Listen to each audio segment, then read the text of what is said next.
Hello, tụi mình đang trên đường đi ra sân bay Tân Sơn Nhất.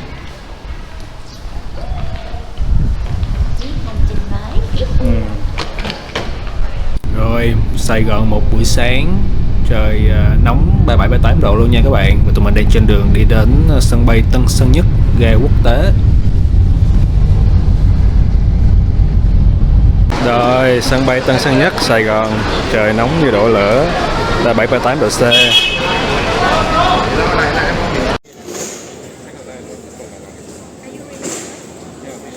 Đi hay đi.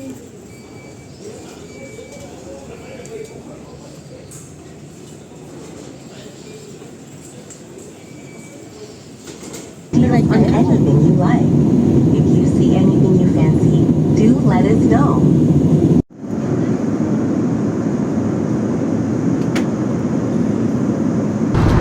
Và đây là phần ăn ở trên máy bay nha các bạn. Đây là mì Quanh Anh noodles. Đây là mì, còn đây là Chicken rice. Cochin. anh Cochin. Bây giờ mình ít đi trước. Không biết anh Cochin là ai, nhưng mà thôi, thấy cũng ngon. Kỳ lạ vậy. Lột cái này ra. Dính ghê. Mì vịt, mì cua. Rồi, tạt bao. Cái lẩu của anh. Rồi. Giờ tới phần anh Cochin chicken rice. Xé cái tỏi này ra chút nè.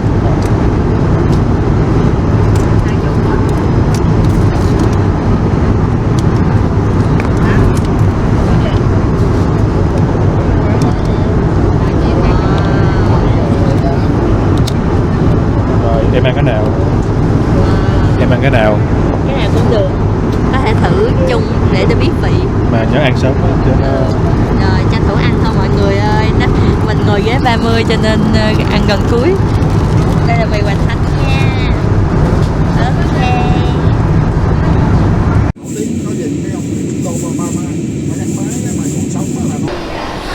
Rồi, tụi mình vừa mới đáp xuống sân bay Penang, Malaysia. Và tụi mình đây là chiếc máy bay của tụi mình đây. Đấy, Thank you. Air Asia nha. Giờ tụi mình sẽ đi tới quầy nhập cảnh. Đây là cái con đường mà đi tới cái chỗ lấy hành lý ký gửi nè. Tụi mình không có hành lý ký gửi, nhưng mà giờ phải đi theo cái đường này thôi, tại vì cái cổng vô trong đây, vô cái chỗ mà hồi nãy mình quay nó không có vô được, không cho vô. Khúc này là mình đang bắt Grab Car nè mấy bạn. Mình đang đứng ở ga đến nha. Và mình đã phải hỏi mọi người xung quanh rất là nhiều, bởi vì mình không biết là xe của mình nó sẽ đón ở đâu. Mọi người xung quanh khá là thân thiện và họ nói tiếng Anh khá là tốt nha.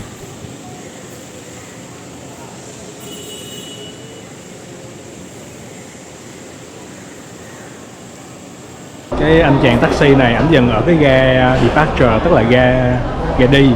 Mà tụi mình đang ở cái ga arrival, tức là ga đến. Thì ảnh kêu kẹt xe quá, anh không có chạy xuống ga arrival được.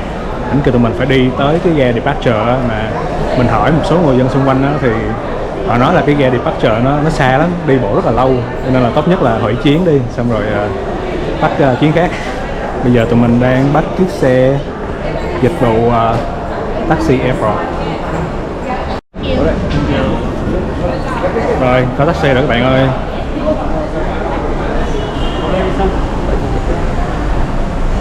Họ sẽ phát cho mình một cái phiếu như thế này nha.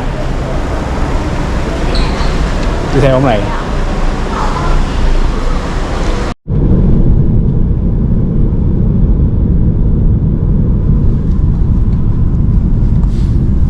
Rồi, mình đang đi trên taxi của airport. Anh tài xế này anh nói là không cần thắt dây an toàn luôn. Rồi ok, cảnh sát Malaysia không có phạt.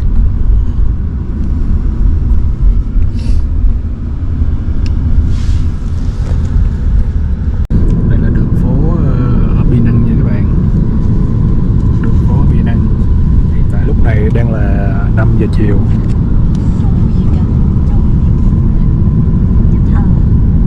Chắc là nhà thờ Thánh đường Hồi giáo hả? Đúng rồi, chắc gì quá. Hey, call okay? Is he okay? Yeah, okay.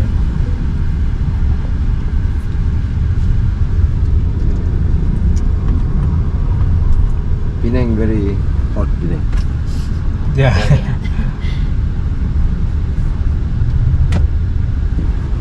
Where you guys from?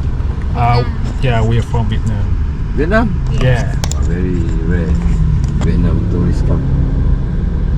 Penang is all about street food. Don't waste your money on fancy restaurant. Oh. Don't go expensive restaurant. No, waste money. Only on street food. Yeah. And then my advice, if you have many money, then you rent a cab. But my advice, first timer, you take this hop on and off bus.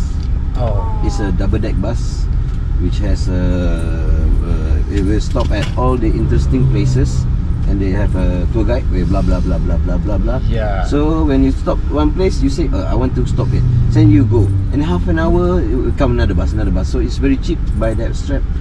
32 ringgit I think for one day. So it's a tourist bus, double deck bus. Yeah. So it's very good, very convenient, very cheap. So my advice, first timer, you don't know where to go, take that bus. You stop at all the interesting places, tourist places. Yeah, so we can explore Yes, Penang you can and explore Penang, yes. see the most beautiful view. Yep. Yeah. Agree. And it's very nice. It's very cheap. My advice, first timer Penang, take that. Don't waste your money. Yeah. Thank you for your advice. So, On night time, go to Chulia Street, just nearby your place. Stewart Lane here. Yeah. Go over there, Chulia Street. Chulia Street is all around the world. People all go there on night. Yeah. You have bars, you have street food, you have entertainment, everything. It's very nice. Yes. You want all food can. Arab, Malaysia, Siam, Japan, Korea, Western Europe food, everything you can get there. Yeah. And it's all like, it's very cheap. It's all street food. So, where can I buy the bus ticket? Hop on a bus, double deck bus. There one in town. There are a few places, but you ask your hotel. Oh, You know where the yes. nearest to buy the ticket. Yeah. But one thing, Penang Hill you must go. Penang Hill is a trademark of Penang. So up there, the highest peak there, you can see from the airport until north to the Georgetown. The view is very, very beautiful. So it's very nice. So that is one place you must go. Yes.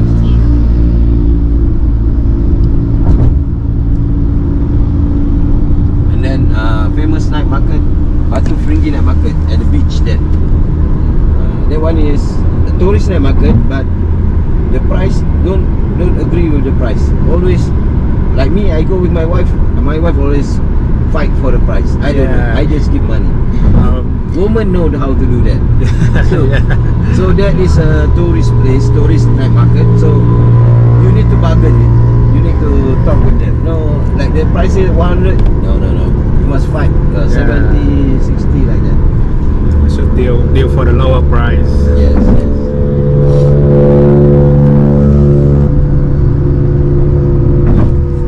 Đó, các bạn nghe thấy chưa? Thấp giá ở đâu cũng có nha.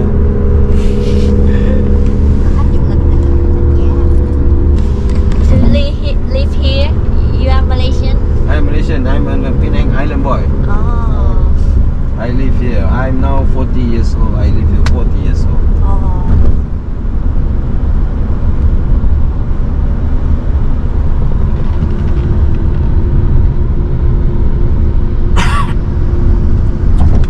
And don't forget to go to the Art Street. Art Street is just nearby, just walking distance. Mới đầu nhìn anh tài xế này tưởng Ấn Độ nhưng mà không phải. Người Malaysia gốc nha các bạn. Ở đây 40 năm rồi đó. Vừa mới cho tụi mình những cái lời khuyên khi tới Penang là phải đi đâu nè đó.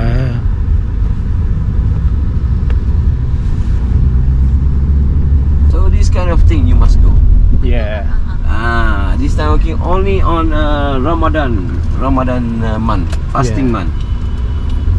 Và bây giờ tụi mình đã tới được cái khách sạn. Đây là một căn nhà. Very Street Lane. Nhìn nó không giống khách sạn ha, nó giống như một căn nhà địa phương.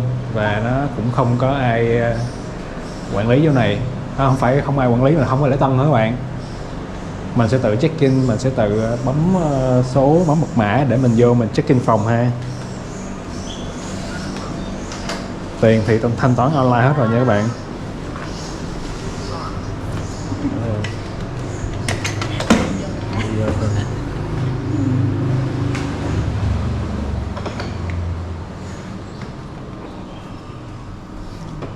Thời tiết nóng nha các bạn, nóng chảy mỡ luôn.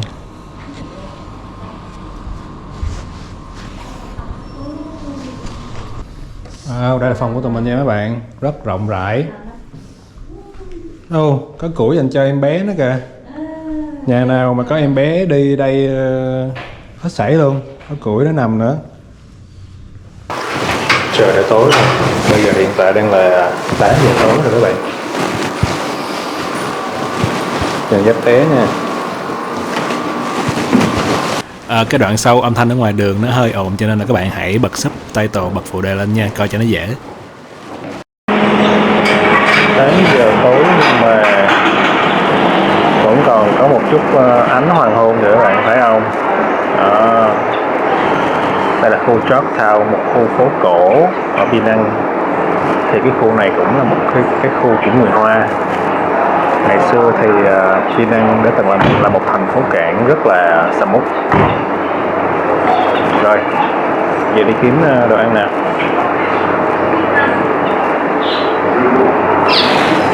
Đây là Ni đang sử dụng một chiếc máy Handycam Sony, tạo ra một cái vibe.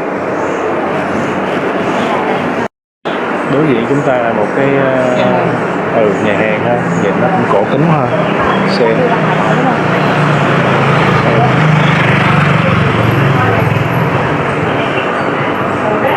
mà chúng ta sẽ tìm được một quán nào đó cũng được. Cái gì đi tắt vô ha. Xe ở đây đường khá nhỏ. Wow, cái vibe tuyệt quá các bạn. Coi này, nhìn rất là cổ điển ha. Căn đầu tiên với đây xanh.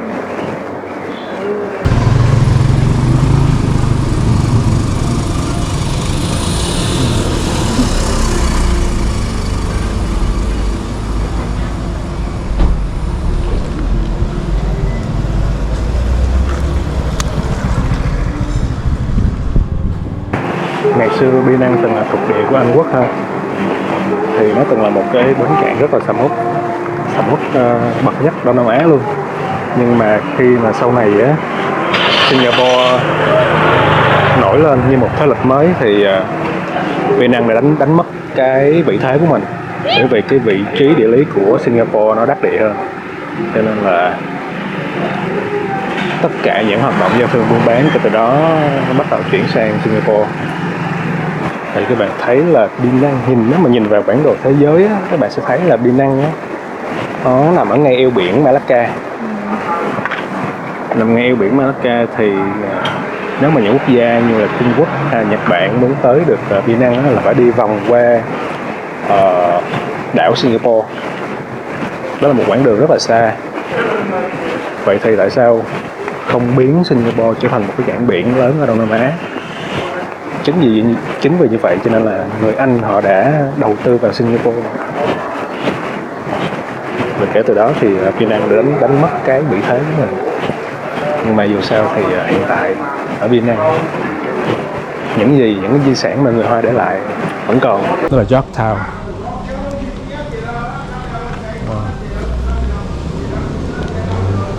Cái đi thôi.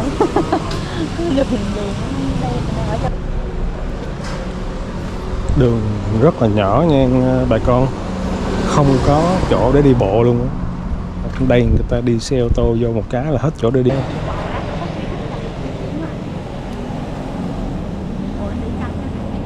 Để trong cho nó khỏe.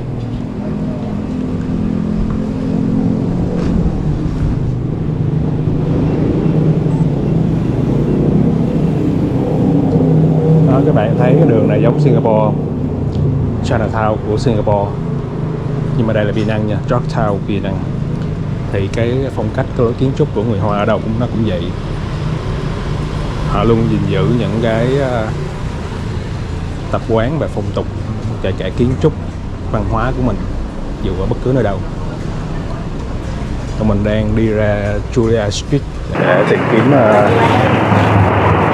đồ ăn tối nha. Bên kia có một cái quán rất là sầm uất ha. Đây, tụi mình sẽ qua đó coi có gì ăn không. Ok.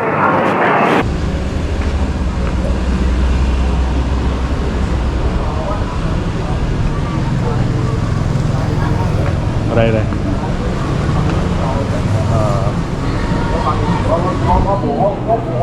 Có mày gì không? Có quầy gì không?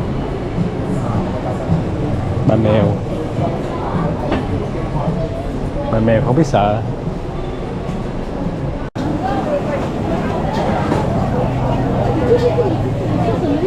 Home style. Home style seafood. Có cái bàn.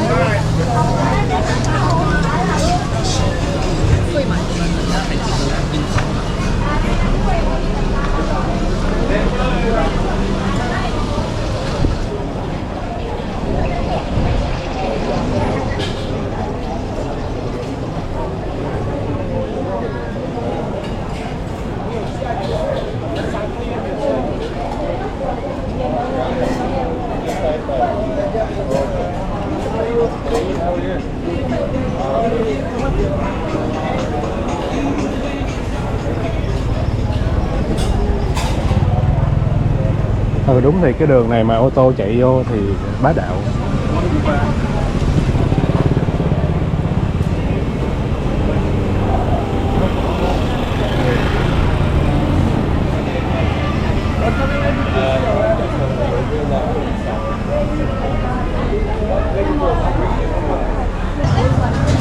Ăn đồ thịt nướng không? Ok. Ở đây hả? 10 cây. Không hiểu lắm. Thôi gọi đại đi. How much for 10 pieces? 10 pieces. How much? 20. Ah, 20 for 10. Okay. One chicken, one pork, one up. Okay. Có bát Thái luôn. Wow. Dạ phải xay thử cái này đi. Okay, chili. Yeah, chili. Yes, one. One. This one. Only one. Yes, small. Giống như bún thịt nướng quá. Giống như bún thịt nướng quá ha. Ừ. Thôi từ từ đi. Oh, đây là quán Việt Nam. Quán Việt Nam hả? Really, we from Vietnam, so we want to try another food. Okay, that's enough for us. We will take a look later. Thank you. Okay. Sana ni ada chicken Saigon. Hello. Đó, mấy bạn thấy cái mức độ chào mời của mọi người ở đây như thế nào không? Mình vừa mới tới cái bàn thôi là đóng người tới đưa cái menu ra quá trời, tấn công luôn, bao vây. Rồi đây là cái phần sa tây xiên nướng và phần hủ tiếu xào nè các bạn. Đó, phần sa tây có quá trời là nước chấm luôn. Đây là phần hủ tiếu xào cũng khá là ok nha các bạn. Đây là hai phần nước ép táo nha.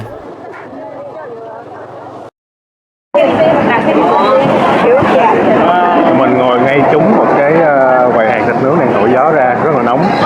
Chút nữa giờ thế nào là nguyên cái bộ đồ này hả cũng bay màu thịt nướng hết luôn.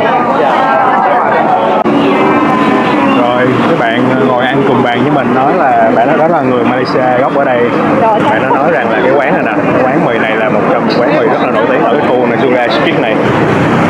Hello các bạn, và bây giờ tụi mình quyết định không có vô quán mì đó, sẽ đi dạo kiếm quán nước hay là món nước gì đó uống ha. Tại bây giờ tụi mình cũng hơi lưng á, giờ khát nước quá, uống nước trước đã. Này đây, anh chàng này đi với mẹ ảnh. Dễ thương. Nãy mới nói là tụi ta sẽ thử cái quán mì mà mày suggest nhưng mà cuối cùng là còn không thử. Quay xe buýt. Một con mèo mập. Đi đâu vậy mèo ơi? Mèo. Mèo. Hàng quán rất là nhiều nha các bạn. Mình cho những ai đam mê khám phá ẩm thực, food tour đồ. theo lời của cái thanh niên, anh chàng lái taxi chở tụi mình hồi chiều thì chúng ta không nên phí tiền vào những cái nhà hàng nhìn nó có vẻ sang trọng, nhìn nó hào nhoáng, mà hãy thưởng thức street food.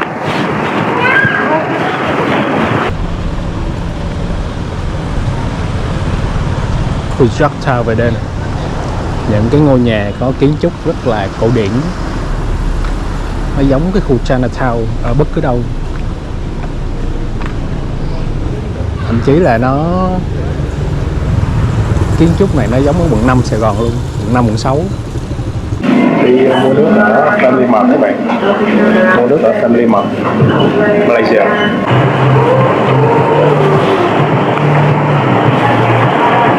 Đây, trà sữa Malaysia nha các bạn. Order một ly trà sữa của Malaysia trong Family Mart. Mình sẽ vào phòng tắm rửa, giặt đồ cho bay bớt cái mùi thịt nướng luôn nha các bạn. Nãy giờ ăn cái món sa tay thịt nướng bay mùi quá, ngồi trúng là cái chỗ mà có cái quạt đó, thổi cái bếp thịt nướng vô luôn. Thổi thẳng vô người tụi mình luôn. Các bạn biết là cái mùi thịt nướng mà thổi vô người là nó ám lâu tới cỡ nào. Nói chung là ở đây đi bộ cũng không có đường để đi bộ nha các bạn, phải đi xuống cái lòng đường luôn á. Các bạn thấy hàng quán người ta bán ta tràn ra lòng đường quá trời luôn, không có chỗ để đi bộ. Đó, các bạn thấy không, không có chỗ để đi bộ luôn. Đó. Đi năng thì ở trong những cái con hẻm của Yorktown mọi thứ sẽ rất là bình yên, nhưng mà các bạn ra đường chính một cái thôi là giống như là cái đường Jurassic hồi nãy, rất sôi động, rất là nhộn nhịp, đủ các loại quán ăn, bar, quán lon, nhạc sống các kiểu rồi. Đó, còn ai hướng nội có thể vô đây ngồi chiều nè. Quán này ngồi chiều chắc được nè. Bán hamburger.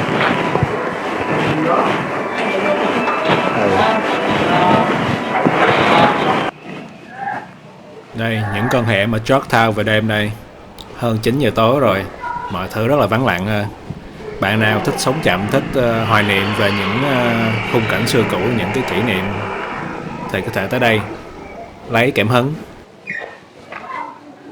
Và bây giờ tụi mình sẽ giặt đồ ha.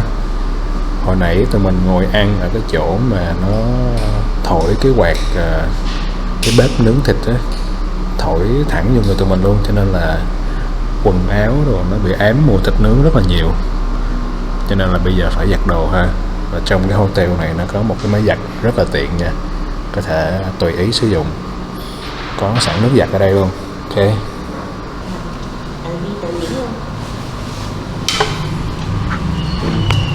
phải bật công tắc lên nha mấy bạn. Bật công tắc lên ở Malaysia thì mỗi cái ổ cắm điện nó có một cái công tắc riêng, rất là hay ha.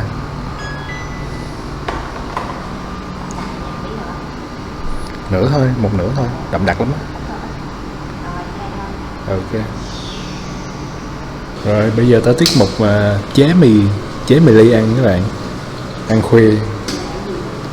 Đây cái bánh mì sandwich để ăn sáng nha mấy bạn, tự phục vụ, lấy ra xong rồi bỏ vô lò nướng bánh mì. Đây là bánh mì từ lò bánh mì lâu đời nhất Penang. Đây là lời giới thiệu của người chủ cái khách sạn này ha. Họ giới thiệu đây là bánh mì từ cái lò bánh mì lâu đời nhất Penang. Vậy để sáng mai ăn thử một miếng. Ủa giờ ăn luôn hả? Ok. Sao? Ngon không? Sô cô la.